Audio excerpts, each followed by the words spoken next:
The Zeran Galactic Empire, proud rulers of 1,000 glittering systems, had not known fear in over 3 centuries.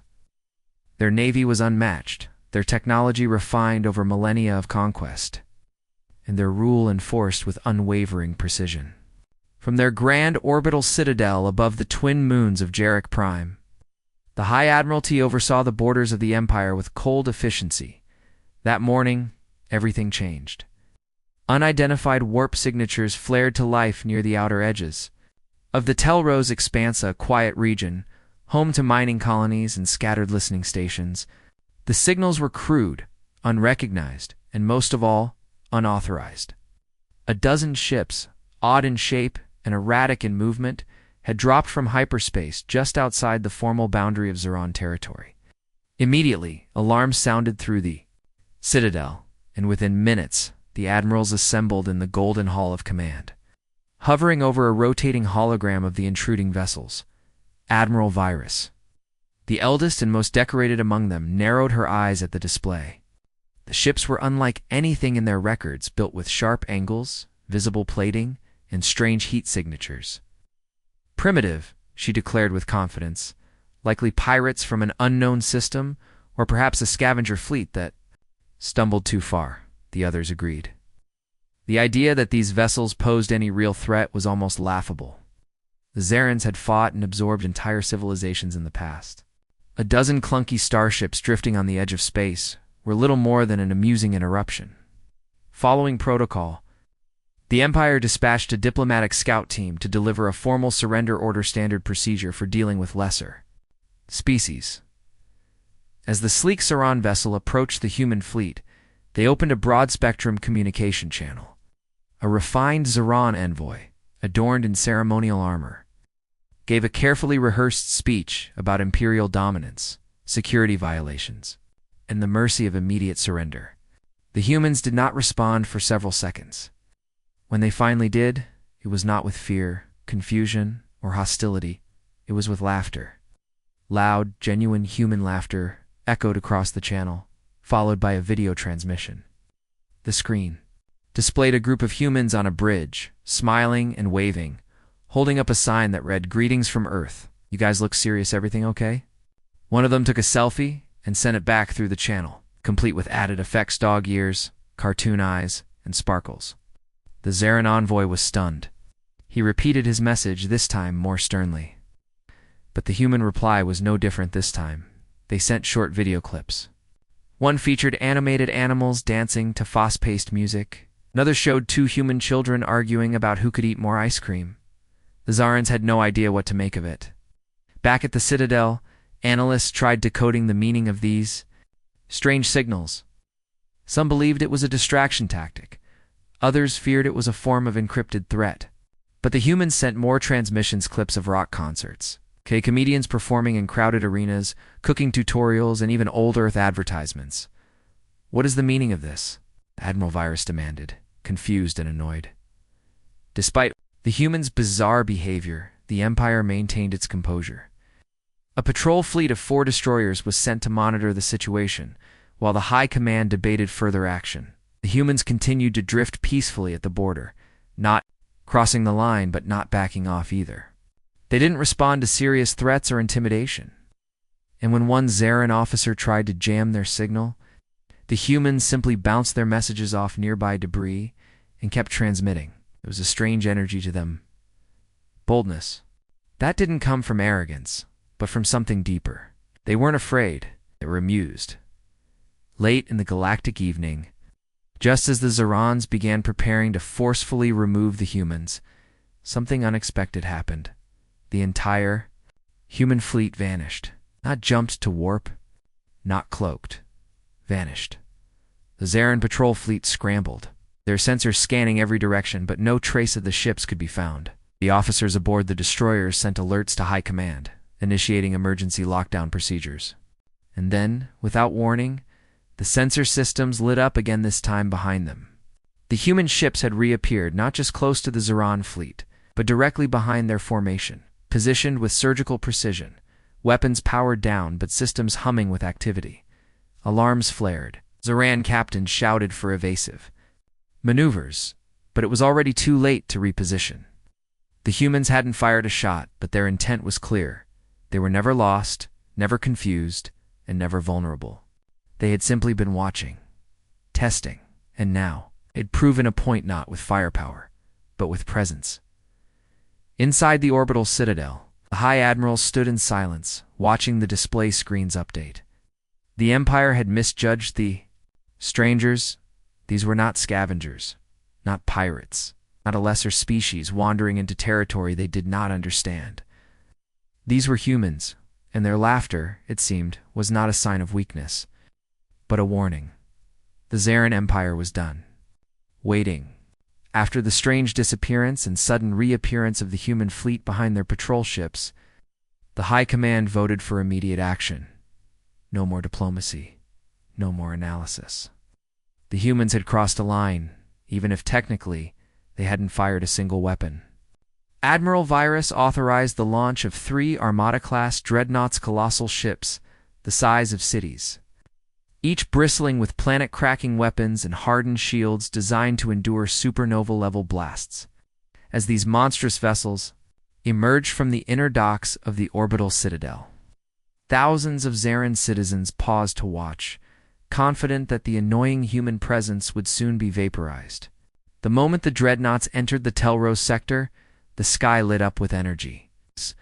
Zarin warships opened fire with full force beams, missiles, plasma torpedoes. Everything the fleet had was hurled at the small, strange human ships.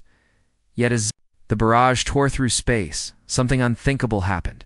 Not a single human ship was hit. They didn't dodge in the traditional sense, they danced. The vessels bent reality in impossible ways, phasing in and out of visible space, using tiny ripples and gravitational fields to shift their positions without warning. The dreadnoughts recalibrated their targeting systems, but each time they locked on, the humans were already somewhere else. The battle quickly turned confusing for the Zarins. Their most advanced scanners were picking up what looked like ghost images, duplicates, or echoes of the human fleet, drifting like mirages. Then came the counterattack, not with brute force, but with finesse. Human ships released waves of AI-controlled drones, each one no larger than a fighter shuttle, but fast, sleek, and perfectly coordinated. The drones moved in patterns that looked more like synchronized art than combat maneuvers. They slipped past shields, danced between laser grids, and circled around engines. Not firing weapons, but releasing clouds of nanites that gently clung to Zarin hulls, disabling power systems, scrambling data, and causing targeting malfunctions. Inside one of the dreadnoughts, crew members watched in disbelief as systems flickered, and lights dimmed up from damage, but from being politely turned off. Weapons refused to fire, doors refused to open, and strange messages began to appear on their internal monitors, messages written in perfect Zarin language. Please relax. This is a friendly disable. We promise we're not here to ruin your day. On the bridge of the Zaran flagship Vorthan's Might, panic was building. Admiral Cherik barked orders, demanding full system overrides and emergency reboots, but nothing worked. Then, without warning, a soft light shimmered in the center of the bridge. A human figure appeared not physically, but as a lifelike hologram. He wore simple clothes, smiled warmly, and held what appeared to be a hot beverage in his hands. "Hey there," the projection said casually. "We figured things were getting tense, so we wanted to check in. Coffee?" No one moved. Every Zarin officer stood frozen, staring at the calm, cheerful image of the human. The Admiral, furious and confused, tried to disable the hologram, but the command systems no longer responded to his authority. The human continued talking, as if they were just neighbors discussing weather. "We don't really want to fight," he said, sipping from his cup. "Actually, we were hoping to make some new friends. You guys are fascinating, by the way. So serious."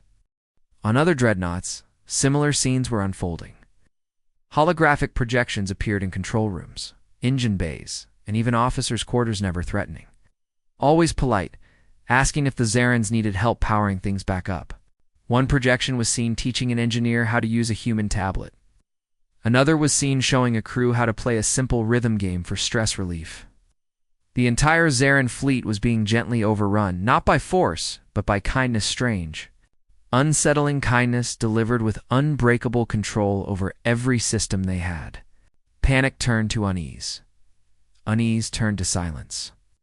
Inside the chaos, one war captain, Commander Jorvik of the Dreadnought Hammer's Roar, finally collapsed into his chair, overwhelmed by the absurdity of it all. His ship had been taken over, not destroyed. His crew hadn't been harmed, only mildly embarrassed. Even now, a holographic human was complementing their ship design while disabling their torpedoes. Jorvik activated his emergency transmission and spoke directly to High Command. He didn't report damage. He didn't request reinforcements. He simply said in a dry, tired voice, "I surrender. It's not out of defeat, but because I have absolutely no idea what's happening." "What? Are you people?" The halls of the Zarin. Imperial archives had never been so silent. After the failed strike and the bizarre but peaceful takeover of their dreadnoughts, the High Council ordered a full investigation into the human species. They needed answers. Who were these beings who fought without killing, who disarmed warships with humor, who sent snacks instead of threats? Dozens of scholars, strategists, and historians were assigned to dig into every scrap of information the humans had openly shared in their transmissions. At first, the Zarans were dismissive, expecting to find a scattered tribal civilization that had somehow stumbled upon advanced technology. But the deeper they looked, the more their assumptions crumbled. One historian, Elder Carax, who had studied over 50 collapsed galactic empires, sat frozen in front of a projection screen as he reviewed Earth's history. He watched footage of cities rebuilt after devastating wars, heard recordings of speeches made during global pandemics, and saw humans arguing, uniting, falling apart, and coming together again. They had survived ice ages, plagues, civil wars, nuclear standoffs, economic collapses, and even environmental disasters yet. They still laughed, still sang, still reached for the stars. Where other civilizations had been wiped out by single catastrophes, humanity had endured. Dozens and kept going in one viewing chamber. A group of Zarin scholars watched grainy footage of the Apollo 11 moon landing, unable to comprehend how such fragile machines had taken primitive humans off their planet. They saw Earth from space, a blue dot alone in the void, and for the first time, some felt something unfamiliar: admiration. Another chamber showed the horrors of the 20th and 21st centuries' world wars. Famine, chaos, but also resilience. Peace treaties signed under ruins, children learning amid bombed-out schools, and scientists working side by side to prevent global collapse. They saw the rise of artificial intelligence not as conquerors, but as partners, helping humanity navigate its own flaws. One scholar whispered, "They are not unified by blood or species, but by struggle." The data kept flowing: music, literature, inventions, acts of kindness, in strange little moments that made no logical sense to Zarin culture. Like a group of humans dancing in the middle of a flooded street after a storm just because a song was playing. And then came the diplomats. The humans didn't arrive in warships or behind security drones. They came in modest transport cruisers, wearing comfortable clothes and carrying boxes. Zaran guards, armed and on high alert, watched in confusion as the humans unpacked their so-called peace offerings: physical books printed on paper, old classical music recordings, holograms of ancient plays, and baskets filled with golden, crispy food they called fries. The humans handed these items over with smiles and small talk, complimenting the Zarin architecture and asking if they liked chess. One Zarin officer tested the fried food out of curiosity and found it addictive. Meanwhile, human representatives began telling stories, real stories, not diplomatic speeches about how their species had almost wiped itself out more than once, how they had disagreed, divided, but always found a way to survive. One diplomat shared an old Earth saying, "If we can make it through Monday, we can make it through anything." The Zarans didn't understand what a Monday was, but they understood the meaning behind the tone. Humans had learned to laugh not in comfort, but in suffering. As the days passed, the Empire's leadership grew increasingly uncomfortable. was no sign of deception, no demand for territory or control. The humans wanted only to share knowledge, trade, culture, and explore together. They offered ancient Earth maps, designs for clean energy systems, and even medical advancements that cured diseases the Zerons had given up on. One strategist, watching footage of humans celebrating in makeshift shelters after surviving a tsunami, finally broke his silence. He had studied over 200 war campaigns and had personally designed several for the Empire. But nothing he had seen matched the psychological complexity of this new species. He turned to his superior and said, "Quietly, we were prepared for an enemy who would strike with fire and steel. We were not prepared for this." When asked what he meant, he gestured toward the screen, showing a human astronaut crying in zero gravity after completing a decades-long mission, and said, "We are not facing conquerors. We are facing survivors." The great chambers of the Zaran Empire had never witnessed such confusion. The High Council, once feared and unquestioned across 1,000 systems, now sat in uneasy silence as human proposals continued to arrive not in the form of ultimatums or treaties, but in shared data packets, warm greetings, and curious questions. Humanity had made its intentions clear. They had no desire for conquest. What they offered instead was cooperation, real, equal, and without pressure. They revealed parts of their history that hadn't been included before, showing peaceful global coalitions, post-scarcity societies where energy and food were no longer limited, and technologies that mapped the dark matter currents of the universe with frightening precision. Their ships weren't just advanced, they were built on open-source designs.